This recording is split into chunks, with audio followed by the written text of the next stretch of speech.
Alright, so here's just a short one real quick for you guys over on YouTube. I'm getting ready to start making some chicken noodle soup because we got a nice cold front coming through, so some hot chicken noodle soup just sounds like a winner. So I've got to thaw these chicken thigh fillets. The way you properly do that is under running cold water. Just like that. And you just let it sit under running cold water. And it'll take 30 minutes or so to get it thawed out enough to where you can get it in a pan to cook it.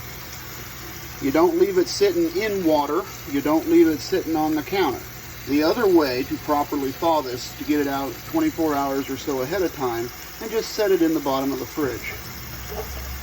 So there we go, guys. A little bit of food safety for you. And come on over to Patreon and you can learn how to make my chicken noodle soup. Catch y'all next time.